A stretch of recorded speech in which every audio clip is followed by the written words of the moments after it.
ഈശോമിശിഹായ്ക്ക് സ്തുതിയായിരിക്കട്ടെ. എൻ്റെ പേര് റിൻഡു. ഞാൻ എടത്വായിൽ നിന്ന് വരുന്നു. ഞാനൊരു നേഴ്സാണ്. OET പുറത്തേക്ക് പോകാനുള്ള ഒരു എക്സാമാണ് OET എക്സാം. അപ്പം അത് പാസ്സാകാൻ വേണ്ടിയിട്ടാണ് ഞാൻ ഇവിടെ വന്ന് ഉടമ്പടി എടുത്തത്. എൻ്റെ 5ാമത്തെ അറ്റംപ്റ്റ് ആയിരുന്നു. ഞാൻ നഴ്സിംഗ് പഠിച്ചിറങ്ങി 2018.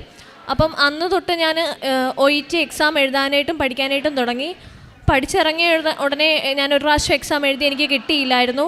പിന്നീട് ഞാൻ ജോലിക്ക് വേണ്ടിയിട്ട് ഡൽഹിയിൽ പോയി. എന്നിട്ട് അപ്പോഴും ഞാൻ എക്സാമിന് വേണ്ടി ട്രൈ ചെയ്തുകൊണ്ടിരിക്കുന്നുണ്ടായിരുന്നു. അവിടെ വെച്ച് ഞാൻ എക്സാം എഴുതുന്നുണ്ടായിരുന്നു, പക്ഷേ എനിക്ക് കിട്ടുന്നില്ലായിരുന്നു. അങ്ങനെ ആകപ്പാടെ നിരാശയും സങ്കടവും ഒക്കെ ആയിരുന്നു.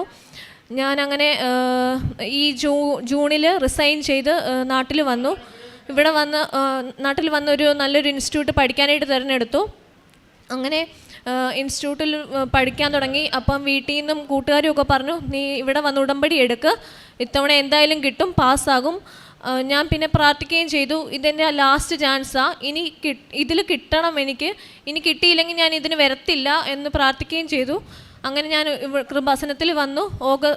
ഓഗസ്റ്റ് 22 ഉടമ്പടി എടുത്ത് അങ്ങനെ ഇവിടെ മാതാവിൻ്റെ അടുത്ത് വന്നപ്പം ഒരു ചേച്ചി ഇതുപോലെ സാക്ഷ്യം പറയുന്നത് ഞാൻ കേട്ടു. ചേച്ചിയുടെ ഇതുപോലെ 4ാമത്തെ അറ്റംപ്റ്റ് അങ്ങാണ്ടായിരുന്നു.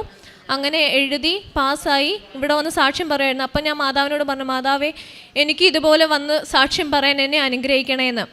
എന്തായാലും ഞാൻ അവിടെ പഠിക്കാനെടുത്ത ഇൻസ്റ്റിറ്റ്യൂട്ട് നല്ലൊരു ഇൻസ്റ്റിറ്റ്യൂട്ടായിരുന്നു. അവിടെ ഒരു പോസിറ്റീവ് ഫീൽ എനിക്കുണ്ടായി. കാരണം എക്സാമിന് തലേ ആഴ്ച അവിടെ പ്രെയറും കാര്യങ്ങളും ഒക്കെ ഉണ്ടായിരുന്നു. പിന്നെ എനിക്ക് അവിടെ സ്റ്റേ ചെയ്യാനൊരു കോൺവെൻറ്റാണ് കിട്ടിയത്. അപ്പോൾ അവിടെ ചാപ്പലൊക്കെ ഉണ്ടായിരുന്നു. അപ്പോൾ എപ്പോഴും എനിക്ക് പ്രാർത്ഥിക്കാൻ ഒരു അവസരം എനിക്കുണ്ടായിരുന്നു. അങ്ങനെ എനിക്ക് വളരെ അനുഗ്രഹമായിട്ട് തോന്നി. പിന്നെ ഇവിടെ പറ്റുമ്പോഴൊക്കെ വന്ന് ശനിയാഴ്ചകളിലൊക്കെ വന്ന് പ്രാർത്ഥിക്കുന്നുണ്ടായിരുന്നു. അപ്പോൾ എപ്പോഴും ഇങ്ങനെ ആരെങ്കിലുമൊക്കെ OET പാസ്സായ ഒരു സാക്ഷ്യം കേൾക്കുമ്പോൾ വളരെ സന്തോഷമായിരുന്നു. അങ്ങനെ ഞാൻ പരീക്ഷയ്ക്ക് നവംബർ 5 പരീക്ഷയ്ക്ക് ഡേറ്റ് എടുത്തു. ആദ്യം 4 മൊഡ്യൂളുണ്ട്: റീഡിങ്, ലിസണിങ്, റൈറ്റിങ്, സ്പീക്കിങ്.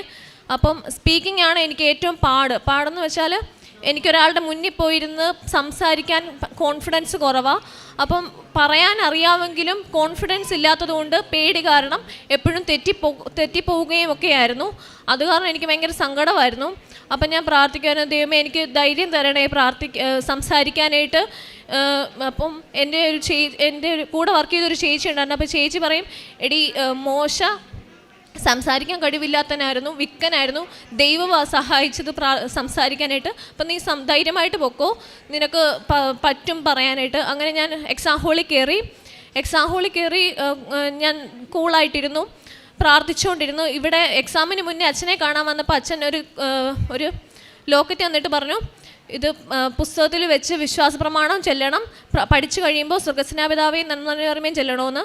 അപ്പം ഞാൻ എക്സാം ഹോളിൽ ഇരുന്ന് ക്വസ്റ്റ്യൻ പേപ്പർ കിട്ടുമ്പോഴും അതിൽ വെച്ച് വിശ്വാസ പ്രമാണം ചെല്ലുന്നുണ്ടായിരുന്നു. പിന്നെ കൊന്ത ചെല്ലും. എക്സാം ഹോളിൽ ഇരുന്ന് ആ സമയമുള്ള സമയത്ത് കൊന്ത ചെല്ലും. അങ്ങനെ പ്രാർത്ഥിച്ചുകൊണ്ടേയിരുന്നു. അങ്ങനെ ആദ്യത്തെ മൊഡ്യൂൾ റീഡിംഗ് ആയിരുന്നു. റീഡിങ്ങിന് ആദ്യത്തെ പാർട്ട് എനിക്ക് എളുപ്പമായിരുന്നു. ഞാൻ 15 മിനിറ്റുള്ള സമയമുള്ളത് 12 മിനിറ്റ് കൊണ്ട് ഞാൻ ചെയ്തു തീർത്തു.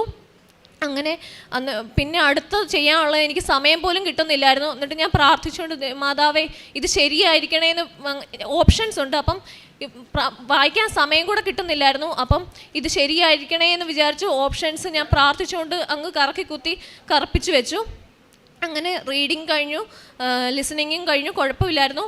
റൈറ്റിംഗ് ടാസ്ക് കിട്ടിയപ്പോൾ എനിക്കങ്ങ് സങ്കടമായി. കാരണം എങ്ങനെ എഴുതണമെന്ന് പോലും അറിയാൻ പാടില്ലാത്തൊരു റൈറ്റിംഗ് ടാസ്ക്കാണ് കിട്ടിയത്. പിന്നെ രണ്ടും കൽപ്പിച്ച് എന്തൊക്കെയോ എഴുതി വെച്ചു. പിന്നെ അത് കഴിഞ്ഞ് ഉച്ച കഴിഞ്ഞാൽ സ്പീക്കിംഗ് എനിക്ക് 4 മണിക്കായിരുന്നു.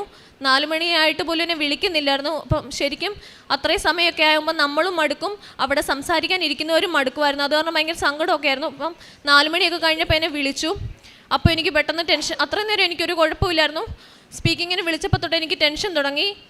ഞാൻ സ്പീക്കിങ്ങിന് കയറുന്നതിന് മുന്നേ ഒക്കെ ഇരുന്ന് പ്രാർത്ഥിക്കുമോ, പക്ഷേ എനിക്ക് പറ്റുന്നില്ലായിരുന്നു. ടെൻഷൻ കയറിയിട്ട് എനിക്ക് ഒട്ടുമേ സംസാരിക്കാൻ പറ്റുമെന്ന് എനിക്ക് തോന്നുന്നില്ലായിരുന്നു. അങ്ങനെ സ്പീക്കിങ്ങിന് കയറി ഇൻട്രൊഡ്യൂസ് ചെയ്യാൻ പറഞ്ഞു. ഇൻട്രൊഡ്യൂസ് ചെയ്യാൻ പോലും എനിക്ക് പറ്റുന്നില്ലായിരുന്നു. എനിക്ക് സങ്കടം വന്നിട്ടുമില്ലായിരുന്നു. ടെൻഷൻ കാരണം എനിക്ക് ശ്വാസം എടുക്കാൻ വരെ ബുദ്ധിമുട്ട് തോന്നുമായിരുന്നു. അങ്ങനെ അവരെനിക്ക് വെള്ളമൊക്കെ തന്നു. ഞാൻ വെള്ളം മേടിച്ച് കുടിച്ചു. എന്നിട്ട് എനിക്ക് റിലാക്സ് ആവാൻ പറ്റുന്നേ ഇല്ലായിരുന്നു. ഞാൻ കഷ്ടപ്പെട്ട് സ്പീക്ക് ചെയ്ത് സ്പീക്ക് ചെയ്ത് അവിടെ നിന്ന് ഇറങ്ങി. ഞാൻ അതിന് മുന്നേ 4 തവണ എക്സാം എഴുതിയിട്ടുണ്ടായിരുന്നു. എപ്പോഴും സ്പീക്കിങ് ഞാൻ ചെയ്യുമായിരുന്നു. പക്ഷേ ഇത്തവണ എഴുതിയ എക്സാമിനേക്കാളും നല്ലപോലെ എനിക്ക് അന്നൊക്കെ ഞാൻ സ്പീക്കിങ് ചെയ്യുമായിരുന്നു. എനിക്കങ്ങ് സങ്കടം വന്നു. ലാസ്റ്റ് എഴുതിയിട്ട് ഇങ്ങനെ ആയല്ലോ കർത്താവ്, എന്തൊരു കഷ്ടമാണ്, ഇനി കിട്ടിയില്ല, ഞാൻ ഇല്ല ഈ വഴിക്കെന്ന് പറഞ്ഞ് ഞാൻ പ്രാർത്ഥിച്ചു. പിന്നെ എക്സാം കഴിഞ്ഞ് ഞാൻ കരഞ്ഞുകൊണ്ടാണ് ഇറങ്ങിയത്. അപ്പം എല്ലാവരും പറഞ്ഞിട്ട് കുഴപ്പമില്ല, കിട്ടും. പക്ഷേ എനിക്കറിയാം ഞാൻ എന്താ എഴുതി വെച്ചേക്കുന്നതെന്നും ഞാൻ എന്താ പറഞ്ഞതെന്നും. അപ്പം ഞാൻ പ്രാർത്ഥിച്ചു, ദൈവമേ ഞാൻ എഴുതി വെച്ചതോ പറഞ്ഞതോ വെച്ച് ഞാൻ പാസ്സാകാനേ പോകുന്നില്ല. എന്നെ നീയായിട്ട് വിചാരിച്ചാലേ പാസ്സാവത്തുള്ളൂ, എന്നെ എങ്ങനെയും ഒന്ന് പാസ്സാക്കണേന്ന്. അങ്ങനെ എല്ലാ ദിവസവും പേപ്പർ നോക്കുന്നവരെ സമർപ്പിച്ചും ഞാൻ പ്രാർത്ഥിക്കുമായിരുന്നു. അങ്ങനെ ഈ കഴിഞ്ഞ ചൊവ്വാഴ്ച എൻ്റെ റിസൾട്ട് വന്നു. ആക്ച്വലി ഇതിന് മുന്നത്തെ 4 തവണയും റിസൾട്ട് വരുന്ന ദിവസം എനിക്ക് ഭയങ്കര ടെൻഷനാണ്. ടെൻഷൻ കാരണം എനിക്ക് ഉറങ്ങാൻ പറ്റത്തില്ല. രാത്രിയിലും രാവിലെയൊക്കെ ഞാൻ ഞെട്ടി എഴുന്നേക്കും അങ്ങനെ. പക്ഷേ ഇത്തവണ റിസൾട്ട് വരുന്നതിൻ്റെ അന്ന് ഞാൻ ഭയങ്കര റിലാക്സ്ഡ് ആയിരുന്നു. എനിക്കങ്ങനെ ടെൻഷനൊന്നും തോന്നിയില്ല. ഞാൻ രാവിലെ എണീറ്റ് ഒരു 11 മണിയൊക്കെ ആയപ്പോഴത്തേക്കും മെയിൽ ചെക്ക് ചെയ്തപ്പം റിസൾട്ട് പബ്ലിഷായി. അപ്പോൾ എനിക്ക് ചെറിയ ടെൻഷൻ തുടങ്ങി. ഞാൻ റിസൾട്ട് നോക്കിയപ്പം എനിക്കങ്ങ് വിശ്വസിക്കാൻ മേലായിരുന്നു. കാരണം ജസ്റ്റ് പാസ്സായാൽ മതി, എനിക്കൊരു UK സ്കോർ തന്ന് എന്നെ ഒന്ന് അനുഗ്രഹിച്ചാൽ മതിയെന്ന് ഞാൻ പ്രാർത്ഥിച്ചുള്ളൂ. നല്ലൊരു സ്കോർ തന്ന് എല്ലാത്തിനും എല്ലാ മൊഡ്യൂളിലും B സ്കോർ തന്ന് എന്നെ മാതാവ് അനുഗ്രഹിച്ചു. അതിനെ ഓർത്ത് ഞാൻ നന്ദി പറയുന്നു. പ്രിയ സഹോദരങ്ങളെ, നമ്മൾ റിൻഡു ജോസഫിൻ്റെ അത്ഭുത സാക്ഷ്യമാണ് നമ്മൾ കേട്ടത്. 4 പ്രാവശ്യം OET പരീക്ഷ എഴുതി വിജയിക്കാതിരുന്ന ഒരു സഹോദരി കൃപാസനമ്മയുടെ മധ്യസ്ഥതയിൽ ഉടമ്പടി എടുത്ത് പ്രാർത്ഥന ഫലമായിട്ട് 5ാമത്തെ പ്രാവശ്യം നിഷ്പ്രയാസം വിജയിക്കുവാനായിട്ട് സാധിച്ചു എന്നുള്ള ഒരു സാക്ഷ്യമായിരുന്നു. വളരെയധികം ബുദ്ധിമുട്ടും പ്രയാസവും വിദേശത്ത് പോകുവാനായിട്ടുള്ള സമയത്ത് നേരിട്ട് OET എക്സാമുമായിട്ട് ബന്ധപ്പെട്ട് നമ്മൾ പറഞ്ഞു കേട്ടതായിരുന്നു. പലരും കൃപാസനത്തെക്കുറിച്ച് ഉടമ്പടി പ്രാർത്ഥനയെക്കുറിച്ച് പറഞ്ഞു കേട്ടപ്പോൾ അറിയാനും അതെന്താണെന്ന് തിരിച്ചറിയുവാനും മനസ്സിലാക്കുവാനുമായിട്ട് ആഗ്രഹം തോന്നി. ഇവിടെ വന്നപ്പോൾ ഇതേ അനുഭവമുള്ള ഒരു സഹോദരി പങ്കുവയ്ക്കുന്നതാണ് കേട്ടത്.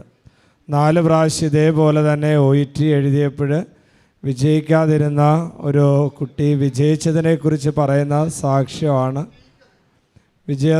വിജയിച്ച സാക്ഷ്യമാണ് പറഞ്ഞത് കേൾക്കുവാനായിട്ടിടയായെന്ന് പറഞ്ഞു. അതനുസരിച്ച് ഉടമ്പടി എടുത്തു, കൃത്യമായിട്ട് പ്രാർത്ഥിച്ചു. ആദ്യത്തെ പരീക്ഷതിനേക്കാൾ കൂടുതൽ പ്രയാസമായിരുന്നു അവസാനത്തെ 5ാമത്തെ പ്രാവശ്യം എഴുതിയ പരീക്ഷ. ഭയങ്കര ബുദ്ധിമുട്ടും പ്രയാസമായിരുന്നു. ആദ്യത്തെ പ്രാവശ്യം ഉള്ളതിനേക്കാൾ കൂടുതലായിട്ട് വായിക്കാനും അതുപോലെ തന്നെ പറയാനും ഒക്കെ ഭയങ്കര ബുദ്ധിമുട്ട് തോന്നി. അതുകൊണ്ട് തന്നെ ആദ്യത്തെ പ്രാവശ്യം തോറ്റതുപോലെ ഈ പ്രാവശ്യം തോക്കുമെന്ന് വിചാരിച്ച്, മാർക്ക് കുറഞ്ഞു പോകുമെന്ന് വിചാരിച്ച്, എനിക്കൊരിക്കലും ഈ OET പരീക്ഷ കടന്നുകൂടാൻ പറ്റുമെന്ന് പ്രതീക്ഷിച്ചില്ല.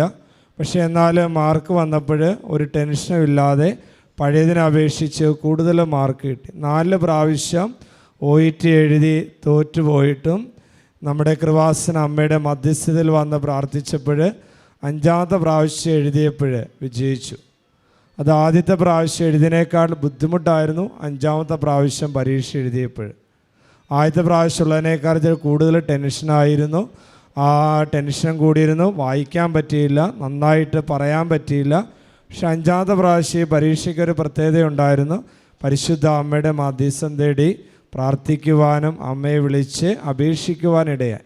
ഇവിടെ വന്ന് 4 പ്രാവശ്യം എഴുതിനു ശേഷം അച്ഛനെ വന്ന് കണ്ട്, ജോസഫച്ചനെ കണ്ടു. അച്ഛൻ പറഞ്ഞു, ഇവിടുന്ന് കാശുരൂപം കൊടുത്തു വിട്ടു, അത് ബുക്കിൽ വെക്കണം, വിശ്വാസ പ്രമാണം ചൊല്ലണം. അത് തുടങ്ങുന്നതിന് മുമ്പും ഒക്കെ കുഞ്ഞ് സ്വർഗ്ഗസ്വ പിതാവേ നന്മ നിറഞ്ഞ മറിയമേ പഠനത്തിന് മുമ്പും ശേഷമൊക്കെ ചൊല്ലിയിരുന്നു.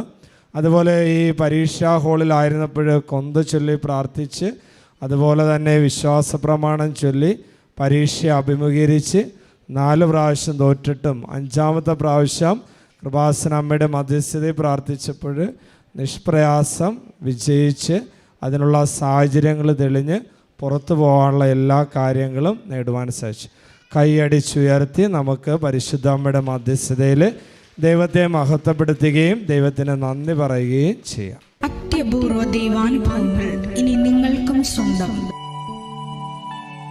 ഈ യൂട്യൂബ് ചാനൽ ഇതുവരെ സബ്സ്ക്രൈബ് ചെയ്തിട്ടില്ലെങ്കിൽ ഇപ്പോൾ തന്നെ സബ്സ്ക്രൈബ് ചെയ്യുക.